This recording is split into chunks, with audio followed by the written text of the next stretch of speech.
Hello everyone, welcome to my channel maths with Kunde. हम लोगों ने पिछली क्लास में 2023-24 का जो इंजीनियरिंग मैथमेटिक्स फर्स्ट के नाम से बीटेक फर्स्ट सेमेस्टर में पूछा जाता है मैथमेटिक्स पेपर, उसका हम लोगों ने क्वेश्चन नंबर 1 से लेकर 5 तक पूरा कंप्लीट और डिटेल सोल्यूशन देख लिया था। तो आज हम लोग का इसमें 2 क्वेश्चन बचा है, क्वेश्चन नंबर 6 और 7। इन दोनों में 2-2 पार्ट हैं, ए और बी, लेकिन एक क्वेश्चन में एक ही पार्ट करना है। तो 6 में ए और बी है, तो चाहे ए कर लें चाहे बी, एग्जाम में आपको एक ही करना है, लेकिन हम आपको पूरा करके कंप्लीट दिखाएंगे। उसी तरह 7 में भी 2 पार्ट हैं, उसमें भी कोई एक पार्ट करना है हमें, और वो 7 मार्क्स का एक पार्ट है, वो मार्क्स उसमें मिलेगा। तो हम लोग बिल्कुल अब समय नहीं खराब करेंगे और देख रहे हैं क्वेश्चन नंबर 6 का ए। इसमें बताया है फाइंड द वॉल्यूम, इसमें वॉल्यूम निकाल कर बताना है of the solid bounded by coordinate planes. तो एक सरफेस यहाँ पर गिवन है, इस सरफेस का वॉल्यूम निकालना है, इस सरफेस के अंदर में जो घिरा हुआ वॉल्यूम है, और वो कोऑर्डिनेट प्लेन से भी घिरा हुआ है। कोऑर्डिनेट प्लेन मतलब x y plane, y z plane और जेड एक्स प्लेन।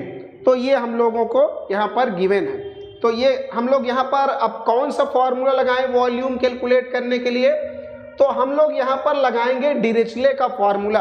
अब सवाल ये है कि डिरिचले फॉर्मूला क्यों लगाएंगे, तो उसको पहले हम लिख देते हैं डिरिचले फॉर्मूला, और ये भी हम बता देंगे कि कैसे हमें पता चला कि डिरिचले ही लगाना है, तो वो भी हम लोग अभी जान जाएंगे, देख रहे हैं। तो वी नो दैट डिरिचलेस फॉर्मूला, हम लोगों को डिरिचले फार्मूला पता है। क्या है वो फार्मूला? वो ट्रिपल इंटीग्रल यानी वॉल्यूम इंटीग्रल है, x to the power l-1 into y to the power m-1 into z to the power n-1 dx dy dz। और यहाँ पर बताया रहता है कि x, y और z का सम क्या होता है? लेस देन और इक्वल टू 1, और x ग्रेटर देन और equal to 0, y greater than और इक्वल टू 0 और z ग्रेटर देन और इक्वल टू 0 होना चाहिए। अब सवाल ये है कि हम डिरिचले फार्मूला इसमें क्यों लगाने जा रहे हैं? तो पहले हमको ये पता होना चाहिए कि भाई कौन सा फार्मूला लगा रहे हैं, क्यों लगा रहे हैं, क्योंकि जब तक पता नहीं रहेगा कि कौन सा फार्मूला लगाएंगे, करेंगे कैसे, तो वो ऐसे पता चलेगा कंडीशन देखकर कि हमें यहाँ बताया कि x, y और z का सम 1 के बराबर या 1 से छोटा होना चाहिए। तो यहाँ x, y, z तो नहीं लिखा, लेकिन यहाँ पर अगर हम कोई दूसरा वेरिएबल मान लें, जैसे इसको हम मान लें u, v और w, तो अगर यहाँ u मान लें और यहाँ v मान लें और यहाँ w, तो इन तीनों का सम हो जाएगा 1 के बराबर। तो कोई बात नहीं, जैसे यहाँ x, y, z जो है 1 के बराबर या 1 से छोटा है, वैसे यहाँ दूसरा कोई वेरिएबल बन जाएगा u, v, w। जरूरी थोड़ी कि हम x, y, z में करें, हम u, v, w में करेंगे। तो u, v, w के हिसाब से ये कंडीशन बन जाएगी। और ये कह रहा है कि कोऑर्डिनेट प्लेन्स, भाई x, y प्लेन पर z का वैल्यू क्या होता है? 0, ये बताया गया है। ये कोऑर्डिनेट प्लेन बोला, तो कोऑर्डिनेट प्लेन होता है x, y, y, z और z x। x, y पर z का वैल्यू 0 और y, z पर x का वैल्यू 0 और z x पर y का वैल्यू 0, तो ये भी उसमें आ जा रहा है। इसका मतलब ये कंफर्म है कि यहाँ डिरिचले फार्मूला लगाकर हम वॉल्यूम कैलकुलेट कर लेंगे। बस हम यहाँ पर x, y, z वाले फार्मूले को नया वेरिएबल u, v, w मानकर उसमें ट्रांसफॉर्म कर देंगे। तो हम इसको u, इसको v और इसको w मानेंगे, और ये फार्मूला फिर आराम से लग जाएगा। तो देखते हैं कैसे लग जाएगा।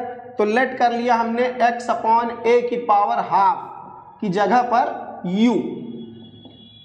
अब दोनों साइड स्क्वायर करेंगे, तो यहाँ पर 2 इंटू 1/2, तो वो x बाई a ही आएगा, और इधर हो जाएगा u स्क्वायर।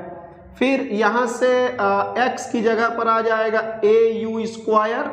हम डिफ्रेंशिएट करके dx, x का वैल्यू तो पता चल गया, dx का वैल्यू भी निकाल लें, क्योंकि यहाँ dx, dy और dz की जरूरत भी पड़ेगी, उसको भी हम u v w में बदलेंगे।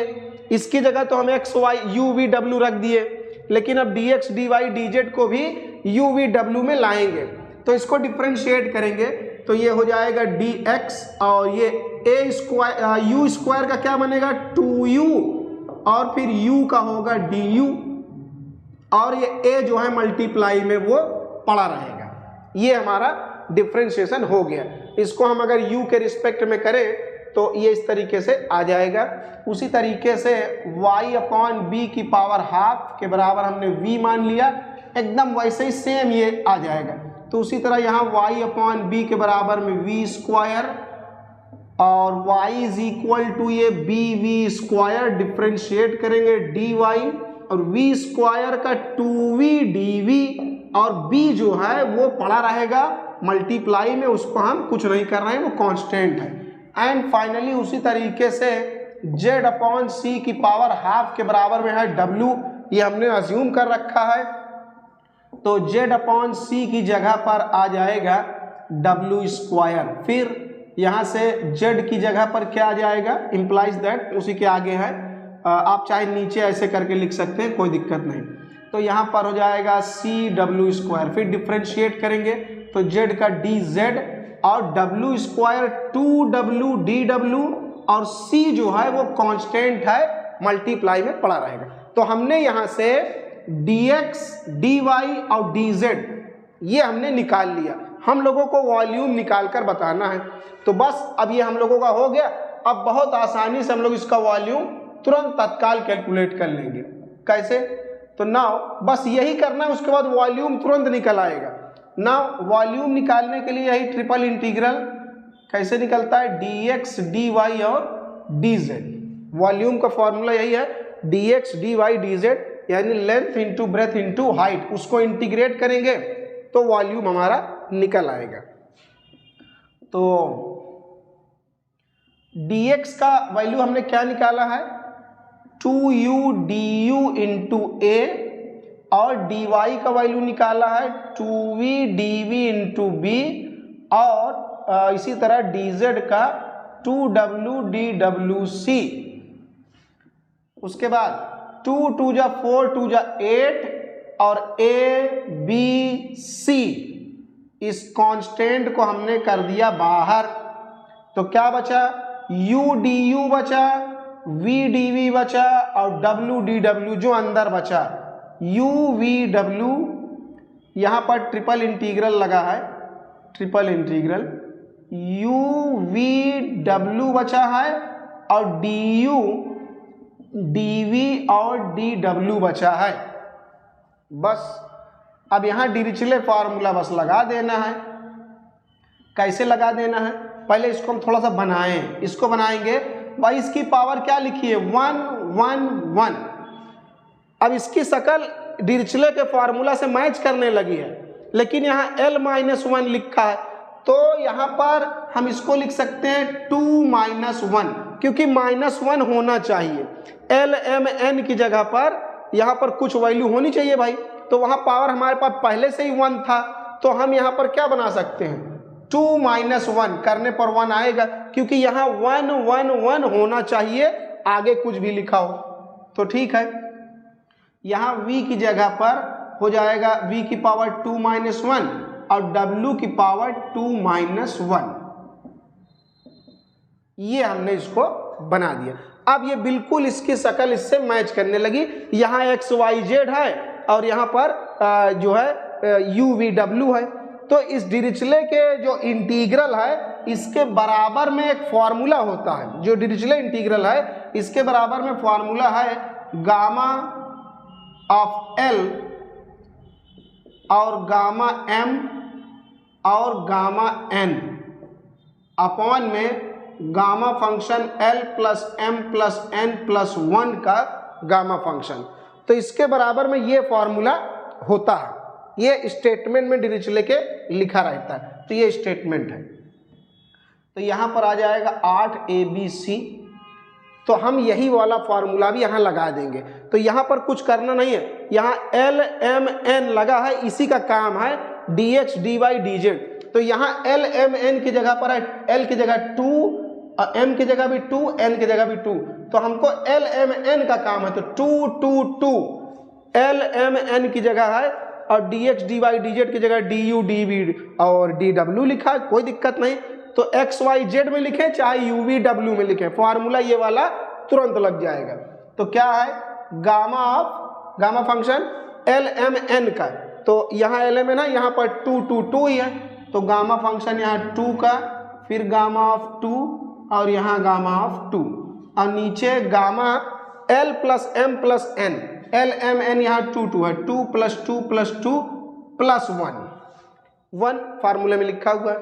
अब हम लोगों को पता है, बस हो गया एक लाइन में, अगर किसी भी इंटीजर का गामा फंक्शन निकालना है तो उसमें एक माइनस करके उसका फैक्टोरियल लिख दिया जाता है। जैसे यहाँ पर 2 का निकालना है तो पहले 2 में एक घटा दें, 2 में से एक कम हो गया 1, तो उसी 1 का फैक्टोरियल। उसी तरह यहाँ 2 में एक कम कर दे 1, तो 1 का फैक्टोरियल। उसी तरह 2 में एक कम कर दे तो 1 और 1 का फैक्टोरियल, एक कम करके फैक्टोरियल निकाल देना। यहाँ 2 2 4 2 6 7, 7 में एक कम करेंगे तो मिलेगा 6, तो 6 का फैक्टोरियल, बस हो गया इसका वॉल्यूम। 8 ABC, 1 का फैक्टोरियल 1 1 1 ही आएगा तो ऊपर आएगा 1, और 6 का फैक्टोरियल होता है 720। 6 × 5 × 4 3 2 1, 8 9 जा 72, तो ये आ जाएगा ABC/90, तो ये इसका रिक्वायर्ड आंसर आ जाएगा वॉल्यूम का। उसके बाद हमारा क्वेश्चन नंबर 6 का बी वाला पार्ट है। ये बहुत इम्पॉर्टेंट, बड़ा मशहूर फार्मूला है। ये बीटा और गामा फंक्शन में रिलेशन इस्टेब्लिश किया गया है और ये अक्सर कई सारे एग्जाम से पूछता है, बड़ा इम्पॉर्टेंट है। तो इसको हम लोग सॉल्व करेंगे और बहुत आसान तरीके से आप इसका सोल्यूशन तुरंत समझ जाएंगे। तो सबसे पहले हम यहाँ पर गामा m और गामा n का वैल्यू निकालेंगे और उसको मल्टीप्लाई करेंगे, उसके बाद बाकी का चीज़ अपने आप ही आ जाएगा। तो सबसे पहले हम लोग यहाँ पर इसकी डेफिनेशन यूज़ करेंगे, वो आपको याद होना चाहिए। तो गामा ऑफ m, इसका एक्चुअल में ये डेफिनेशन ही होता है, वो हमें फार्मूला या एक्चुअल डेफिनेशन पता होना चाहिए। Gamma m = 0 to ∞ e⁻⁻t into t⁻m−1 dt। बस केवल गामा फंक्शन का ये फॉर्मूला याद रखना है, उसके बाद ये तुरंत आ जाएगा, इसमें कोई दिक्कत वाली बात नहीं। तो इसमें सबसे पहले हम लेट करेंगे t = x²। थोड़ा सा इसको हम और आसान बनाने के लिए सब्स्टिट्यूशन करेंगे। तो हमने t की जगह लेट कर लिया x²। जब इसको डिफ्रेंशिएट करेंगे तो आ जाएगा इधर से dt और x² का 2x dx, सो दैट, तो जो सब्स्टिट्यूशन हमने किया है वो इसमें उठाकर रख देंगे। तो रख देंगे तो ये क्या बन जाएगा, तो ये हमारा बन जाएगा गामा m = 0 to ∞ e⁻t की जगह पर x² और यहाँ भी t की जगह पर x² और होल पावर क्या लगा है m-1 और यहाँ पर dt। तो dt की जगह पर क्या हमने निकाला है 2x dx। ये तो हमने क्या किया, यहाँ भी t की जगह रख दिया x² और यहाँ t की जगह x² और dt की जगह पर 2x dx, ये हमने यहाँ पर पुट कर दिया। तो अब इसको थोड़ा सा हम पावर मल्टीप्लाई कर दे रहे हैं। तो गामा m = 0 to ∞e⁻⁻x² और यहाँ पर ये जो 2 है, 2 को कांस्टेंट है, हम इसको कर दे रहे हैं बाहर, 2 कांस्टेंट है वो बाहर आ गया। उसके बाद यहाँ पर ये मल्टीप्लाई हो जाएगा x⁻, ये अंदर मल्टीप्लाई होगा तो 2m-2 और एक x यहाँ भी है, यहाँ x की पावर क्या है 1, तो x जब बेस सेम है तो पावर जुड़ जाएगा, तो x की पावर ये वाली और x की पावर ये वाली दोनों जुड़ जाएगी dx। उसके बाद gamma m is equal to, ये बन गया 0 टू इन्फिनिटी, और ये 2 अपना बाहर लिखा हुआ है, 2 बाहर लिखा रहेगा, ये जो 2 था ये बाहर आ गया, और अंदर लिखा है ये 2 है, हाँ, e to the power minus का x स्क्वायर, और ये क्या बनेगा -2 + 1, तो x टू द पावर बनेगा 2m - 1 dx, ये बन गया। उसी तरीके से सिमिलरली इसी तरीके से हम लोग गामा n निकालेंगे, तो ये आ जाएगा 2 टाइम्स, ये 2 थोड़ा कम सुंदर बना है, इसको थोड़ा और सुंदर बना दे, ये तो 0 टू इन्फिनिटी। जैसे यहाँ पर हमने m वाले में t की जगह x स्क्वायर माना है, x माना है, उसी तरह इसमें कोई दूसरा वेरिएबल y मान लेते हैं, तो इसी को देखते हुए लिख दिया जाएगा। तो x की जगह पर y लिख देंगे, और बाकी जो m लिखा है, m वाले में m लिखा है तो n वाले में n ही लिखा रहेगा, बस यहाँ वेरिएबल x यूज किए हैं, तो इसमें दूसरा कोई वेरिएबल हमने y यूज कर लिया, डिफरेंट वैल्यूज निकाली जा रही हैं, इसलिए अलग वेरिएबल, जैसे यहाँ पर x है तो यहाँ हमने y इस्तेमाल करें, तो यहाँ y टू द पावर हो जाएगा 2n - 1 और dx की जगह dy, तो उस वाले में x था, यहाँ पर y है, ये m जहाँ जहाँ m लिखा है वहाँ पर हमने यहाँ n लिख दिया, तो गामा m और गामा n हमने निकाल लिया। तो नाउ अब इन दोनों को मल्टीप्लाई करें, gamma m into gamma n multiply करेंगे, तो जब मल्टीप्लाई करेंगे इन दोनों को तो ये हो जाएगा 2 2 जा 4, चाहे हम लिख दें ऐसे ही 2 × 2, ये डॉट का मतलब इंटू है, और यहाँ 0 टू इन्फिनिटी, दोनों इंटीग्रल हमें मल्टीप्लाई करना है तो हम साथ में लिख रहे हैं e to the power -x square और x to the power 2m - 1 dx, ये है और ये है e to the power -y square और y to the power 2n - 1 dy, ये हो गया। तो यहाँ gamma m into gamma n, और ये है 2 × 2।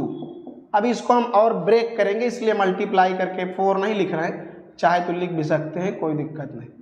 0 टू इन्फिनिटी, 0 टू इन्फिनिटी, यहाँ पर ये बेस सेम है, तो बेस सेम है तो पावर जुड़ जाएगा, -x square -y square, minus common लेंगे तो x square plus y square, और x to the power 2m - 1 और y to the power 2n - 1 और dx इंटू dy, ये बन गया। अब ये क्वेश्चन थोड़ा सा मतलब इसको सॉल्व करना बड़ा कॉम्प्लिकेटेड होगा, ये तो आसान तरीका ये है कि जब dx और dy बन जाए डबल इंटीग्रल में, तो इसको तुरंत पोलर कोऑर्डिनेट में चेंज कर लेना चाहिए।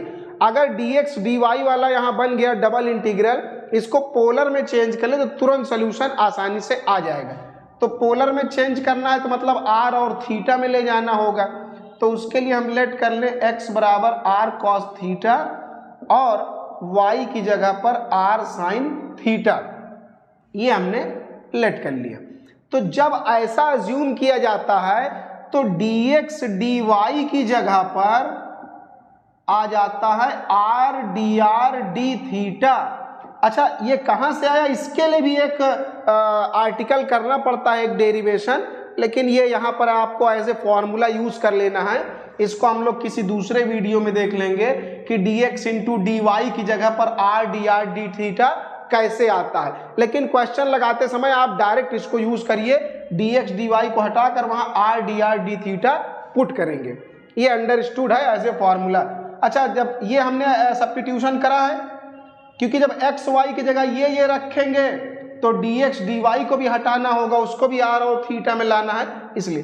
अच्छा, इसका अगर हम स्क्वायर करके जोड़ दें तो इधर से आएगा x स्क्वायर और यहाँ से आएगा y स्क्वायर, और ये बनेगा r square cos square plus r square sine square. दोनों का हमने पहले स्क्वायर किया और जोड़ दिया, x square plus y square और इधर से r square cos square plus r square sine square. तो ये हम लोग चाहे तो डायरेक्ट भी लिख सकते हैं, r स्क्वायर कॉमन ले लिया तो ब्रैकेट में r cos square plus sine square और x square cos square plus sine square यहाँ पर आ जाएगा 1, तो केवल आर स्क्वायर बचेगा। आप चाहे तो ये भी मत करिए, आप डायरेक्ट अगर आपने ये अज्यूम कर लिया x बराबर आर कॉस थीटा और y बराबर आर साइन थीटा, तो आप डायरेक्ट चाहे लिख दीजिए कि so that x square plus y square बराबर r square and d x d y बराबर r d r d theta. ये चाहे आप मत करिए, ये हमने दिखा दिया कि ऐसे ये आता है, कोई जरूरी नहीं। आप ये सब्स्टिट्यूशन जैसे ही करिए, x बराबर आर कॉस थीटा, y बराबर आर साइन थीटा, तुरंत आप लिख दीजिए सो दैट ये एंड ये। अगर ये अज्यूम करेंगे तो ये भी होगा और ये भी होगा, वो आप चाहे तुरंत लिख दीजिए। ये 2 लाइन का स्टेप चाहे मत करिए, कोई बात नहीं।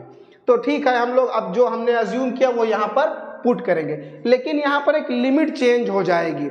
लिमिट चेंज होगी क्योंकि ये r और थीटा के टर्म्स में आएगा, तो r की जो हमारी लिमिट चेंज होगी वो 0 टू इन्फिनिटी रहेगी और थीटा हमारा 0 टू पाई बाई 2। ये फर्स्ट क्वाड्रेंट में है, इसलिए 0 से पाई बाई 2 थीटा चेंज होगा और r 0 टू इन्फिनिटी रहेगा। तो ये हम सब्स्टिट्यूशन यहाँ पर करेंगे। तो gamma m gamma n is equal to, ये यहाँ पर सब्स्टिट्यूशन कर दे रहे हैं 2 इंटू 2 और r का लिमिट हम लगाएं 0 टू इन्फिनिटी और थीटा का लिमिट 0 टू पाई बाई 2। तो x square plus y square की जगह पर क्या लिखना है, आर स्क्वायर, और एक्स की जगह पर क्या लिखना है, r cos theta, r cos theta. तो जब आर कॉस थीटा हम लिख देंगे तो पावर जो लगी है वो पावर दोनों पर लग जाएगी अलग अलग, तो इसको हम लिखेंगे कॉस 2m माइनस 1 थीटा। जब पुट कर दिया भाई, एक्स की जगह ये लिखेंगे आर कॉस थीटा, तो पावर जो है वो तो दोनों पर लगेगी, आर पर भी लगेगी और कॉस पर भी। यहाँ पर कॉस का ये पावर लगा है, cos power 2m minus 1 theta, और उसी तरीके से यहाँ y की जगह पर हम आर साइन थीटा लिखेंगे। तो जब यहाँ y की जगह लिखेंगे आर साइन थीटा तो पावर दोनों पर लग जाएगी, ये हो जाएगा ये, और dx की जगह पर are d r d theta हमें लिख देना है, ये हो गया। अब थोड़ा सा इसको हम लोग और बढ़िया से बना लेते हैं। इसको हम लोग अलग करेंगे, आर वाला इंटीग्रल अलग और थीटा वाला अलग, और 2 हमारे पास 2 है, एक 2r वाले के साथ और एक 2 थीटा वाले के साथ। तो 0 टू यहाँ पर हम लिखेंगे 2, एक 2 लिख रहे हैं, यहाँ से 2 एक ले रहे हैं, 0 टू इन्फिनिटी। r वाला कौन कौन है उसको पकड़ के हम ले आते हैं। तो r वाला यहाँ पर कौन है, e to the power minus का r स्क्वायर है, और r वाला कौन है, ये है। यहाँ इसको हम लोग थोड़ा साइड में सॉल्व कर लें। यहाँ पर r का पावर है 2m माइनस 1 और यहाँ r का पावर है 2n प्लस 1, सारी पावर प्लस हो जाएगी क्योंकि बेस सेम है। तो ये r सबकी पावर जोड़ देंगे, बेस सेम है तो पावर जुड़ जाएगी, और एक r यहाँ छुपा हुआ है। तो r भाई बेस सेम है ना, ये r है, ये r है और ये r है, तो पावर जोड़ देंगे। तो 2m माइनस 1, 2n माइनस 1 और प्लस 1, ये तो ये एक 1 से 1 कैंसिल, और यहाँ से हम 2 कॉमन ले रहे हैं, तो m प्लस n और माइनस 1, तो r ऐसा बन जाएगा। तो r का पावर आ जाएगा 2m प्लस n माइनस का 1 और dr, ये लग गया। तो एक इंटीग्रल ये हो गया और दूसरा r वाला इकट्ठा कर लिया, r वाले के साथ dr, और एक 2r वाले को हमने दे दिया, और एक 2 जो है वो थीटा वाले को दे रहे हैं। थीटा वाले पर लिमिट है 0 से पाई बाई 2। थीटा वाला फंक्शन कौन कौन है, ये कॉस वाला है, साइन वाला है और डी थीटा है, ये इसको लिख ले रहे हैं। तो यहाँ पर cos to the power 2m minus 1 और साइन थीटा है, और sine to the power 2n minus 1 theta d theta. बस हो गया काम। अब कैसे हो गया, अब तो वैल्यू पुट करना है बस।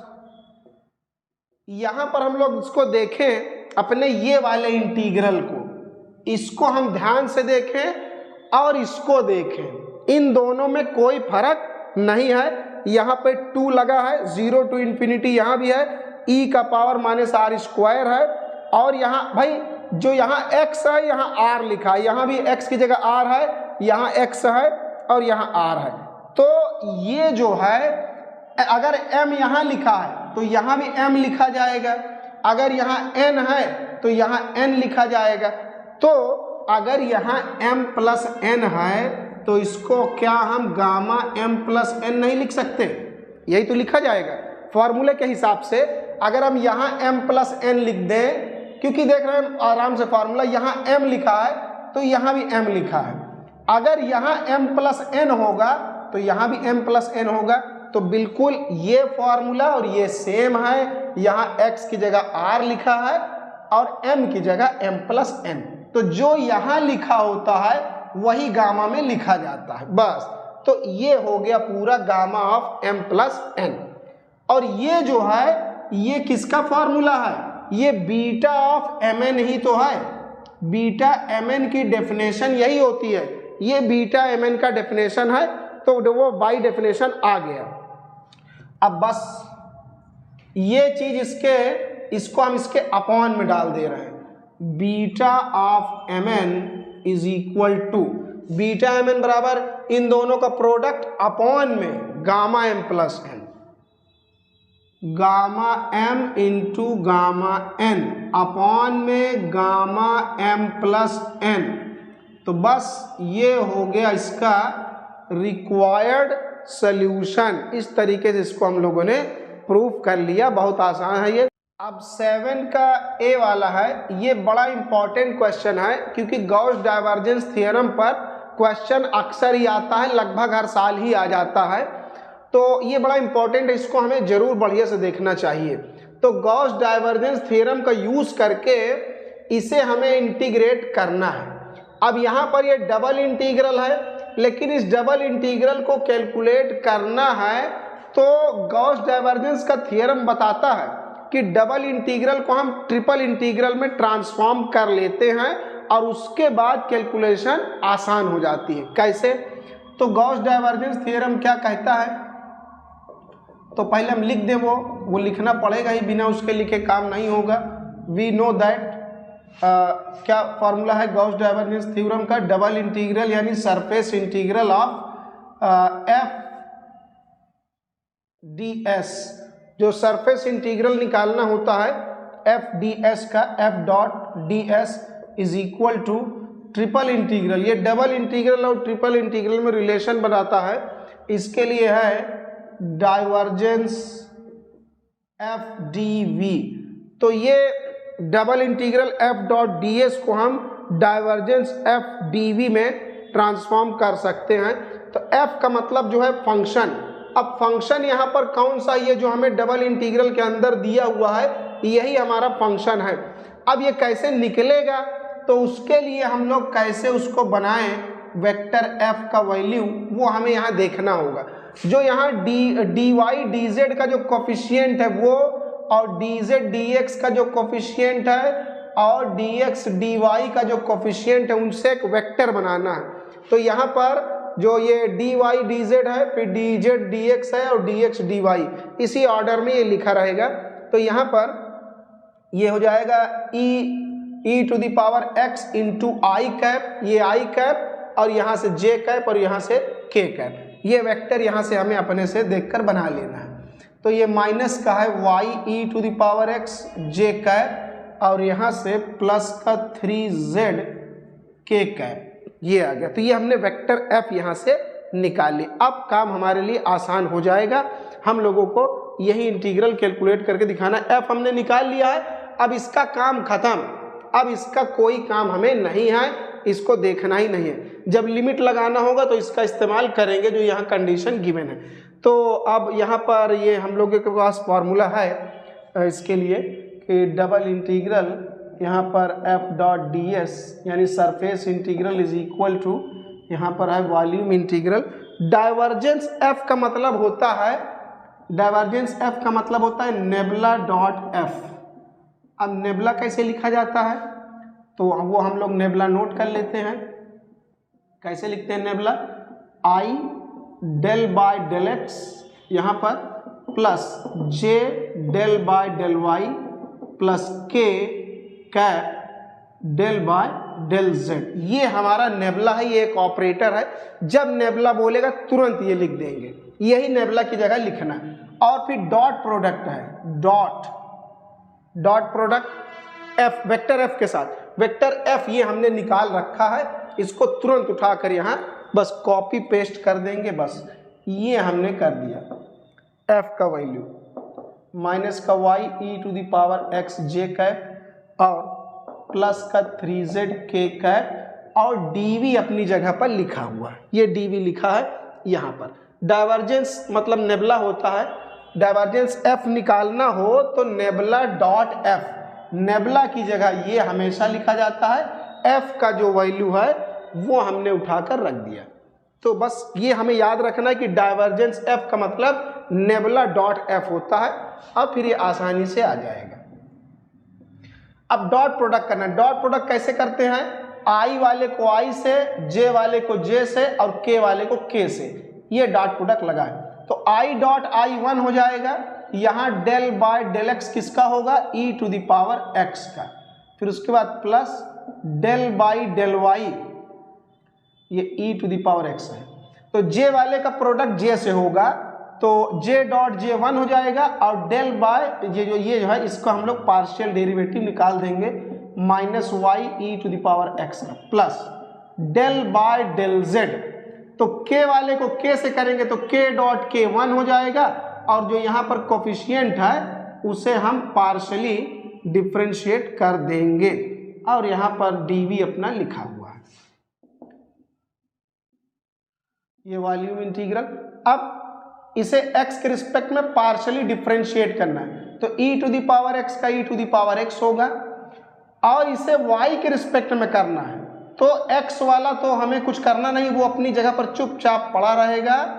y को y के रिस्पेक्ट में डिफरेंशिएट करेंगे तो आएगा 1। इंटू में 1 लिखने से कोई फायदा नहीं है, यहाँ माइनस चुपचाप अपना ये वाला यहाँ पर आ जाएगा, प्लस माइनस माइनस। z को z के रिस्पेक्ट में डिफरेंशिएट करेंगे तो 3 बचेगा और यहाँ पर dv, ये और ये कैंसिल हो गया। 3 कांस्टेंट है, केवल 3 अंदर बचा, 3dv। तो 3 कांस्टेंट है उसको हम बाहर कर दे रहे हैं और dv की जगह हम लिखेंगे dx dy dz। वॉल्यूम है, वॉल्यूम के लिए कैसे निकाला जाता है? Length into breadth into height. अब इसमें हम लिमिट लगाएंगे तो हमें ध्यान देना है, अगर यहाँ x लिखा फिर y लिखा फिर z तो पहला वाला इंटीग्रल पर x की लिमिट, बाद में y है तो उसी ऑर्डर में दूसरे वाले इंटीग्रल पर y की लिमिट और तीसरे वाले पर z की लिमिट। ये x है, y है, z है तो उसी ऑर्डर में ये x का है, ये y का है और ये z का इंटीग्रल है तो लिमिट लगाएंगे। अभी हम लोग एक एक की लिमिट लगाते हैं। जैसे हम लोग को यहाँ z का दिया है तो z की लिमिट बताया है 0 से लेकर h तक, तो z की लिमिट हम लगा दे रहे हैं 0 से लेकर h तक, ये हमने लिमिट लगा दिया। अब इसको इंटीग्रेट करेंगे, 3 बाहर है और अभी उसकी लिमिट पता नहीं, लिमिट हम लोग अभी निकाल के लगाएंगे जो भी होगा। तो अब इसे z के रिस्पेक्ट में इंटीग्रेट करेंगे तो dx और dy तो चुपचाप बाहर पड़े रहेंगे, उसको हमें कुछ नहीं करना है। अब जैसे हम लोग इंटीग्रेट करते हैं तो dx का इंटीग्रेशन केवल x आता है, उसी तरह यहाँ और कुछ तो लिखा नहीं है तो dz को इंटीग्रेट करेंगे तो केवल z आएगा और z की लिमिट भी हम यहाँ पर तुरंत लगा देंगे और dz का काम खत्म, एक इंटीग्रल वहाँ से उसका खत्म, dx और dy बचेगा। अभी x और y की लिमिट भी हम लोग लगाएंगे तो dz का इंटीग्रल z हो गया, लिमिट लगाएंगे। पहले z की जगह पर क्या लिखेंगे? पहले z की जगह अपर लिमिट लिखेंगे मतलब h, फिर माइनस लगाकर z की जगह पर 0 लिखेंगे तो h माइनस 0 h आएगा, ये h आ गया dx dy। और अभी हम लोगों ने पढ़ा है पीछे क्वेश्चन नंबर 6 में ही कि जब dx और dy वाला आ जाए डबल इंटीग्रल तो उसको कैलकुलेट करने के लिए तुरंत हम लोग उसको ट्रांसफॉर्म कर लेते हैं पोलर कोऑर्डिनेट में। तो कैलकुलेशन आसान हो जाती है। तो अब ये dx dy के फॉर्म में आ गया, इसको हम तुरंत पोलर में बदल लेंगे। तुरंत पोलर में कैसे बदलेंगे? तो उसके लिए हम लोग लेट करते हैं x की जगह पर r cos थीटा और y की जगह r sin theta, so that, और हम लोगों ने इसको निकाल कर भी अभी क्वेश्चन नंबर 6 में ही देखा है कि जब ऐसा अज्यूम करते हैं, अगर ये लेट किया तो तुरंत आंख बंद करके लिख देंगे x square plus y square बराबर r square and dx dy की जगह पर r dr d थीटा। इसको हम लोगों ने अभी करके देखा भी है, स्क्वायर करके प्लस कर देते हैं तो ये आ जाता है। इसके लिए एक अलग से डेरिवेशन भी है, वो हम लोग देखेंगे कभी दूसरे उसमें, लेकिन इसमें आपको करना ही नहीं है, सीधा एज ए फॉर्मूला यूज कर लेना है। तो हमने ये लेट किया, अगर ये लेट करेंगे तो ये भी होगा और ये भी होगा, इसको तुरंत हम एज ए फॉर्मूला यहाँ यूज कर लेंगे। कैलकुलेशन करके नहीं दिखाना है कि यहाँ से ये कैसे आया वो कैसे आया, वो सब्स्टिट्यूशन है। h कांस्टेंट है, वो भी बाहर आ जाएगा। तो इसमें हमें अभी लिमिट भी लगानी होगी, देखते हैं लिमिट कैसे लगेगी। यहाँ पर dx और dy की जगह पर r dr d थीटा हो जाएगा। लिमिट लगा देंगे, लिमिट हम चेंज करेंगे। लिमिट कैसे निकालेंगे? अब यहाँ पर हम देख रहे हैं कि यहाँ गिवन है x square plus y square बराबर सी स्क्वायर, और हमारे पास क्या है? हमारे पास है x square plus y square बराबर आर स्क्वायर, और यहाँ बता रहा है ये। तो दोनों को जब कंपेयर करेंगे तो c बराबर किसके आ जाएगा? r के आ जाएगा। अब एक्चुअल में ये क्या है? ये एक सर्किल का इक्वेशन है जिसका सेंटर कहाँ है? ओरिजिन पर है। इसको हम लोगों ने बहुत छोटी क्लास में पढ़ा है। अगर x square plus y square बराबर में किसी नंबर का स्क्वायर है तो वो सर्किल होता है जिसका सेंटर ओरिजिन होता है, और यहाँ पर c का स्क्वायर है, जिस नंबर का स्क्वायर है वो उसका रेडियस है। तो यहाँ पर c का स्क्वायर है तो रेडियस कितना होगा? c। तो c रेडियस मानकर हम लोग एक सर्किल खींच दिए जिसका सेंटर ओरिजिन पर है। इसका रेडियस कितना है? c के बराबर, लेकिन r c के बराबर है। तो c का वैल्यू कहाँ से रन कर रहा है? 0, यहाँ ओरिजिन है, 0 से लेकर पूरा c तक, यहाँ से ये लंबाई है c। तो यहाँ से जब चलेंगे 0 से बढ़ते बढ़ते बढ़ते बढ़ते यहाँ तक c आ जाएगा। तो इसका मतलब r c के बराबर है। तो r का लिमिट कहाँ शुरू हो रहा है? 0 से शुरू हो रहा है, अब पूरा c तक जा रहा है। r c के बराबर है, 0 से शुरू हो रहा है। तो r का लिमिट 0 से आ गया c तक। अब ये सर्किल है तो थीटा कितना होगा? भाई सर्किल के लिए तो पूरा एक कंप्लीट चक्कर लगाना पड़ेगा ना। तो एक कंप्लीट चक्कर के लिए थीटा का लिमिट कहाँ से लगेगा? 0 से लेकर पूरा 2 पाई तक। बस हो गया काम। अब यहाँ हमने dx dy को हटा ही दिया है और लिमिट लगा देंगे। पहले dr लिखा है तो पहले r की लिमिट लगाएंगे 0 से लेकर कहाँ तक? c तक।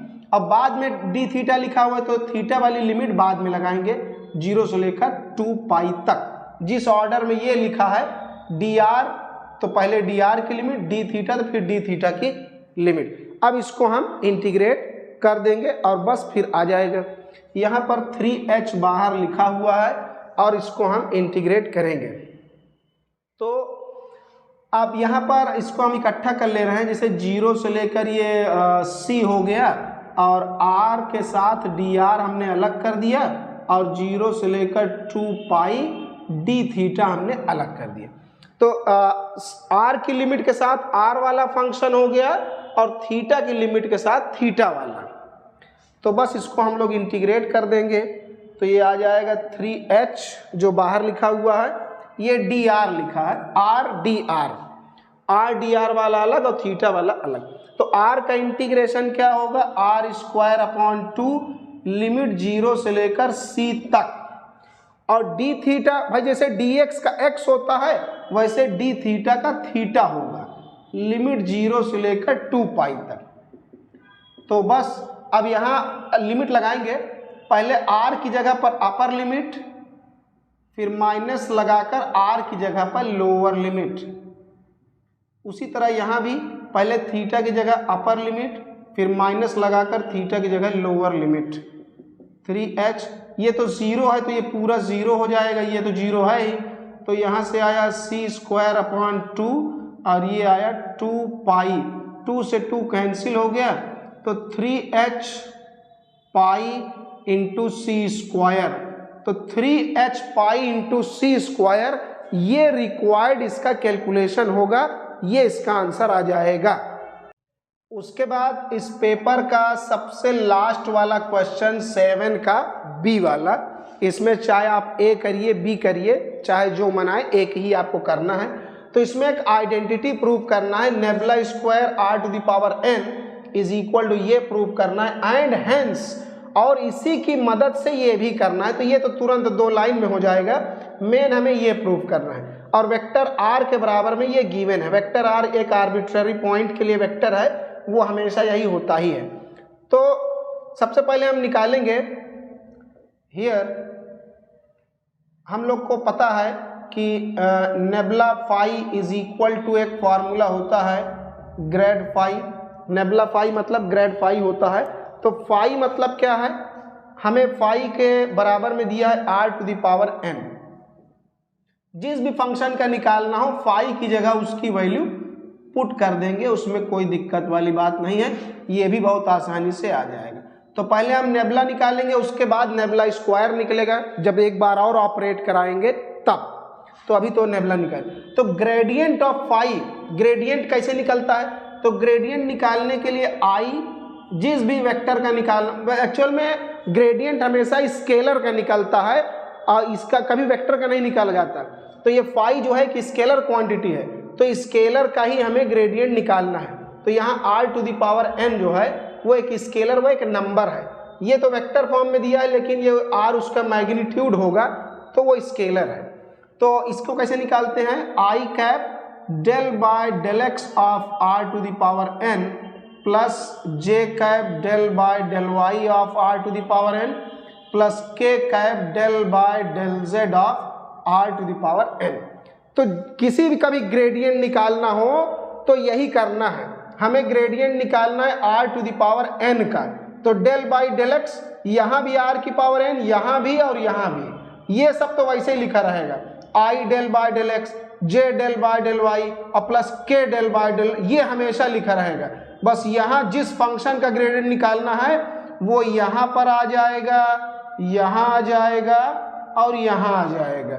मतलब इसी फंक्शन को x के रिस्पेक्ट में पार्शली, y के रिस्पेक्ट में पार्शली और z के रिस्पेक्ट में पार्शली डिफरेंशिएट करना होता है बस। तो डिफरेंशिएट करेंगे, r⁴n कैसे डिफरेंशिएट होगा, n नीचे आएगा और r⁴1 कम हो जाएगी, ऐसे डिफरेंशिएट करते हैं, पावर नीचे आ गया एक पावर कम। उसके बाद अब r को करेंगे तो del r by del x, यहीं पर छोड़ देंगे क्योंकि r की वैल्यू तो हमें पता नहीं है, तो वहीं पर करके छोड़ देंगे। पहले पावर को डिफरेंशिएट करेंगे, फिर r को x के रिस्पेक्ट में करके छोड़ देंगे, r का वैल्यू हमें पता तो है नहीं, तो देखते हैं अभी पता चल जाएगी, ये यहाँ से हम लोग निकाल लेंगे, अभी फिलहाल यहीं छोड़ रहे हैं। तो यहाँ भी वही होगा, n नीचे आ जाएगा और r⁴1 कम हो जाएगी और del r by del y plus k cap, यहाँ भी वही n नीचे आ गया, r⁴n - 1 del r by del z, ये बन गया। अब नेबुला r⁴n, अब यहाँ से हम देख रहे हैं ये सब में कॉमन है, ये सब जगह है n r⁴n - 1, तो इसको हम बाहर पकड़ लाएंगे तुरंत, और अंदर क्या बचेगा, i del r by del x, i cap del r by del एक्स, फिर j cap del r by del y और k cap del r by del z, ये अंदर बचेगा। तो क्या del r by del x और del r by del y, del r by del z का वैल्यू हम निकाल सकते हैं, बिल्कुल। अगर r का वैल्यू ये दिया है तो r² बराबर x² plus y² plus z² होता है। कैसे होता है, तो अगर आप देखना चाहते हैं तो r का डॉट प्रोडक्ट r से कर देते हैं, self product r dot r, r का डॉट प्रोडक्ट आर से ही कर दिया जाता है, ये सेल्फ प्रोडक्ट इसको कहा जाता है। तो आप देखना चाहें तो देख लीजिए यहाँ से आर का, जैसे आर को आर के साथ डॉट प्रोडक्ट करेंगे वैसे इसको इसी के साथ, इसी को बोलते हैं सेल्फ प्रोडक्ट। तो वहाँ से ये निकाला गया है। आप आर डॉट आर, आर के मॉडुलस का स्क्वायर ये फार्मूला होता है, उसी तरह इसका डॉट प्रोडक्ट तो आई वाला आई से होगा एक्स स्क्वायर और जे वाला जे से होगा और के वाला के से होगा। तो ये आप लोगों ने देख लिया कि इसी की मदद से हमने आर स्क्वायर बराबर ये निकाल लिया। अब आर की जगह पर यहाँ वैल्यू रख कर डिफ्रेंशिएट कर लें। अगर हम यहाँ पर निकालना चाहें तो इसको हम डिफ्रेंशिएट अगर करें दोनों साइड एक्स के रिस्पेक्ट में, एक्स के रिस्पेक्ट में इसको हम डिफ्रेंशिएट करेंगे तो क्या आएगा, इसको डिफ्रेंशिएट करेंगे तो आएगा 2r और उसके बाद del r by del x. दोनों साइड एक्स के रिस्पेक्ट में कर रहे हैं तो पहले आर स्क्वायर का होगा 2r, फिर आर का del r by del x. अब जब इधर करेंगे तो एक्स स्क्वायर का क्या होगा 2x। अब y और z हमारे लिए कांस्टेंट है तो वो लोग क्या हो जाएंगे 0 0, क्योंकि हम x के रिस्पेक्ट में पार्शियली इसको डिफ्रेंशिएट कर रहे हैं। तो ये हो गया, तो 2 से 2 कैंसिल हो गया, तो del r by del x की जगह पर x अपॉन आर आ गया। इसी तरीके से सिमिलरली इसी तरीके से del r upon del y आप निकालेंगे तो y अपॉन आर मतलब y के रिस्पेक्ट में जब पार्शियल डेरिवेटिव करेंगे तो ये आएगा, और डेल जेड अपॉन मतलब del r upon del z जब आप निकालेंगे तो z अपॉन आर आ जाएगा, मतलब इसको z के रिस्पेक्ट पे पार्शियली डिफ्रेंशिएट करेंगे। इसका नाम हम रख दे रहे हैं इक्वेशन 1। तो सो दैट इक्वेशन 1 बिकम्स, तो इक्वेशन 1 क्या बन जाएगा भाई, कुछ नहीं बनेगा, ये वैल्यू उठाकर रख देंगे del r by del x, del r by del y और del r by del z का वैल्यू यहाँ पर पुट करेंगे। तो n r का पावर n माइनस 1, ये जो बाहर लिखा है वो वैसे ही लिखा रहेगा। तो यहाँ पर है i cap del r by del x के बराबर में आ जाएगा x बाई आर, और यहाँ y बाई आर, और यहाँ पर z बाई आर, बस। तो ये हो गया nebula r to the power n r to the power n minus 1। यहाँ से r तीनों जगह से कॉमन लेकर हम बाहर करेंगे, यहाँ यहाँ और यहाँ से, तो ये बचेगा x आई कैप y j कैप और z k कैप, ये है z कैप। तो अब हमने देखा कि जो अंदर बचा है ये क्या है, ये जो अंदर बचा है ये वेक्टर r है, ये एक्स आई कैप प्लस वाई जे कैप प्लस जेड कैप के कैप, ये है, ये इसके बराबर क्या है वेक्टर r है। तो यहाँ हम वेक्टर r लिख देंगे। तो अब यहाँ पर r की पावर 1 है तो ये ऊपर जाएगा, नीचे r था, ये r कॉमन लिए तो ये r की पावर 1 है, 1 लिखा जा सकता है। तो जब ये 1 ऊपर जाएगा तो -1 हो जाएगा, तो हो जाएगा n r की पावर n माइनस 1 फिर एक -1 और, तो मतलब n माइनस 2। और ये हमारा क्या है, ये है हमारा वेक्टर r, ये लिखा हुआ है, तो यहाँ हम पुट कर देंगे वेक्टर r। तो ये हमने nebula r to the power n निकाल लिया है, इसकी वैल्यू हमें पता चल गई। अब हमें निकालना है nebula square r to the power n। तो इसको चाहे तो हम एक बार और यही काम करें, लेकिन बहुत बड़ा हो जाएगा, तो दोबारा से नेबुला उसका नहीं निकालने जा रहे हैं, उसके लिए एक आइडेंटिटी लगाएंगे तो जल्दी हो जाएगा। तो इसके लिए एक आइडेंटिटी है nebula square phi is equal to divergence of nebula phi. ये फॉर्मूला हमें लगा देना है नेबुला फाई। तो ये आइडेंटिटी है, ये फॉर्मूला की तरह हमें याद रखना है। तो डाइवर्जेंस यहाँ पर है और नेबुला फाई, फाई की जगह हमने क्या पुट करा है यहाँ पर फाई का मतलब जिसे आप ऑपरेट कर रहे हैं, हम लोग r to the power n पर काम कर रहे हैं, तो यहाँ फाई की जगह हमारा क्या है, r to the power n है। तो यहाँ भी एक लाइन में लिख दे रहे हैं फाई की जगह r to the power n, क्योंकि हम लोग उसी का नेबुला निकाल रहे हैं। यहाँ फाई का मतलब जो भी आपका फंक्शन हो वहाँ फॉर्मूले में रख दीजिए भाई, मशीन है ये, उसमें जो रख देंगे उसको वो कैलकुलेट कर देगा, करना हमें ही पड़ेगा। तो कोई दिक्कत वाली बात नहीं, इसका वैल्यू हम लोगों ने निकाला है nebula of r to the power n का, फाई की जगह r की पावर n रख दिया गया है और इसके बराबर में हमने ये निकाल रखा है। तो बस नेबुला r की पावर n की जगह ये आ जाएगा n r की power n-2 and vector r। बस अब यहाँ एक चीज ध्यान देना है कि ये जो इतना पार्ट है ये है स्केलर और ये वाला है वेक्टर, तो इसके लिए भी एक आइडेंटिटी आपको लगाना है। जब डाइवर्जेंस निकालना हो और उसके अंदर एक स्केलर और वेक्टर दोनों हो तो उसको कैसे एक्सपैंड करते हैं वो आप लोग ध्यान से देखिए। सबसे पहले क्या करना है, जो स्केलर क्वांटिटी है वो हमें कर देना है बाहर, उसके बाद डाइवर्जेंस निकालना है वेक्टर क्वांटिटी का, फिर प्लस वेक्टर वाले को बाहर कर देना है और ग्रेडियंट निकालना है स्केलर वाले का।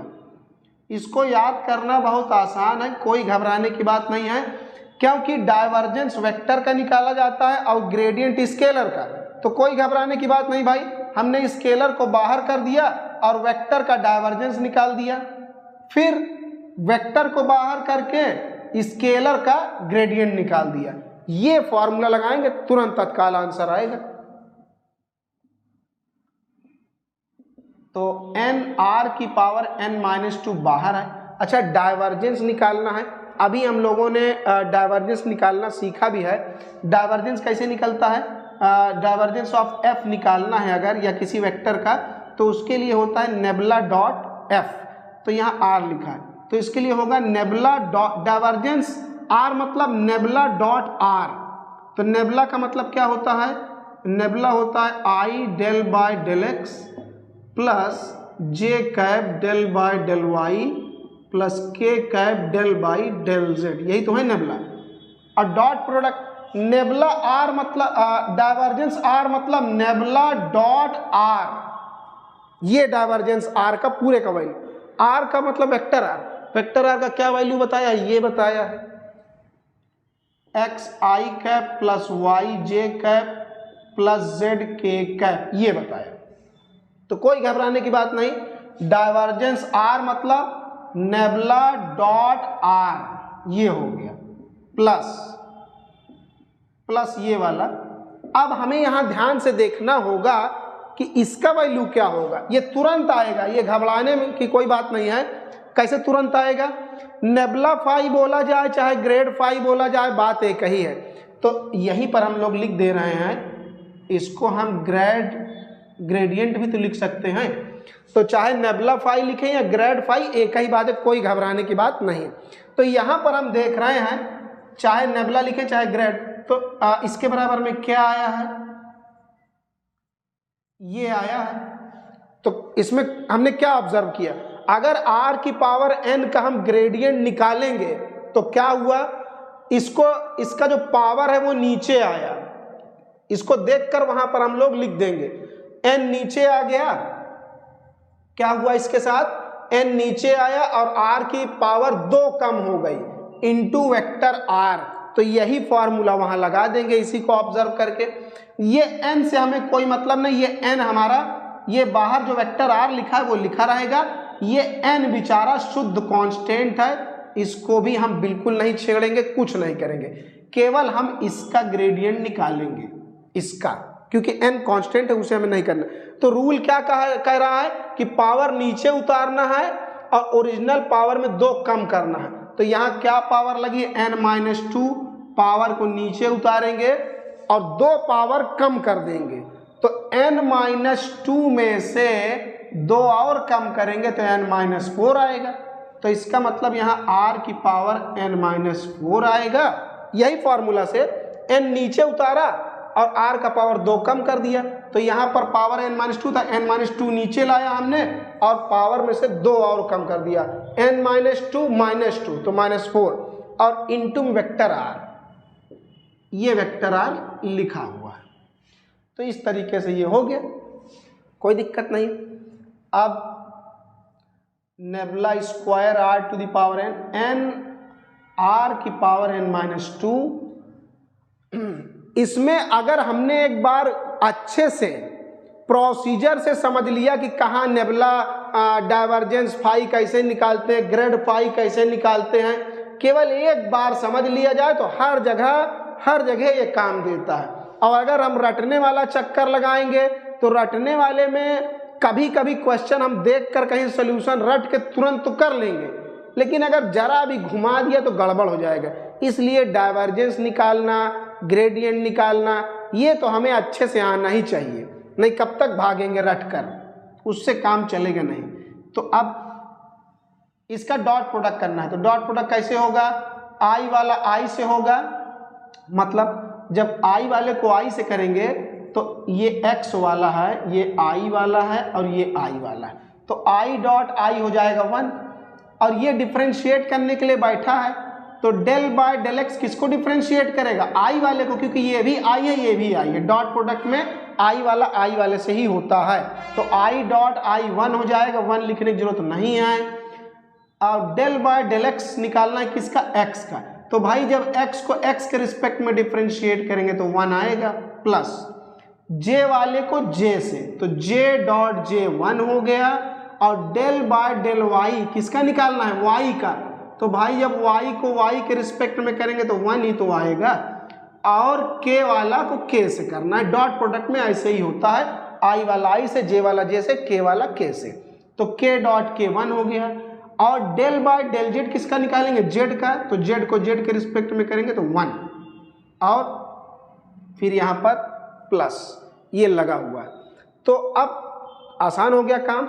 यहाँ पर r डॉट r, यहाँ तो वेक्टर 2 बार लिखा है, r डॉट r का मतलब क्या होता है, r के मॉडुलस का स्क्वायर।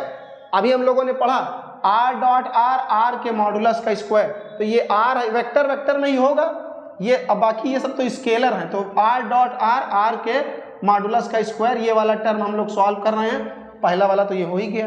तो r डॉट r के मॉड का स्क्वायर, और यहाँ पर लिखा n-2 r की पावर n-4, तो नेबुला स्क्वायर r की power n 1113 times n r की पावर n-2 प्लस यहाँ से क्या लिखा है n-2, अब दोनों की पावर जुड़ जाएगी, n-4 प्लस 2, भाई r की पावर जोड़ देंगे तो n-4 प्लस 2, तो n-2 आएगा, तो r की पावर n-2 आया,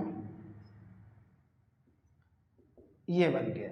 अब यहाँ से हम लोग कॉमन लेंगे r की पावर n-2, तो यहाँ से बचेगा 3n, और ये अंदर मल्टीप्लाई हो जाए, यहाँ से बचेगा इतना, r की पावर n-2 बाहर आ गया, तो ये हो जाएगा n स्क्वायर माइनस 2n। तो nebula square r to the power n, तो अब ये क्या बनेगा, n स्क्वायर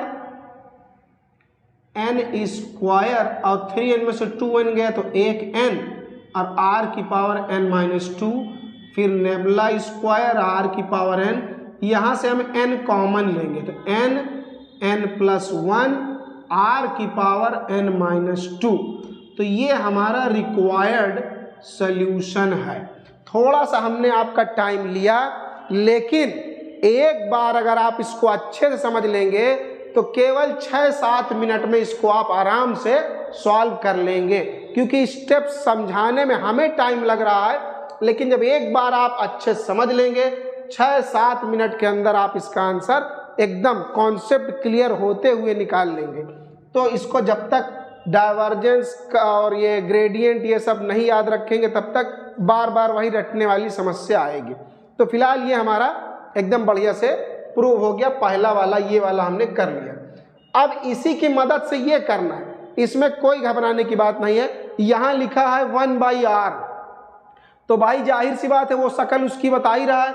ये 1/r कब बनेगा? जब हम n की जगह लिखे -1, जब r की पावर -1 लगाया जाएगा तभी तो वो 1/r बनेगा। तो सिंपली इसको सॉल्व करने के लिए हम लोग को n की जगह क्या लिख देना है, ये इतने में सॉल्व हो जाएगा। n की जगह पुट कर देना है -1, putting n is equal to -1, तो ये बनेगा नेबुला स्क्वायर।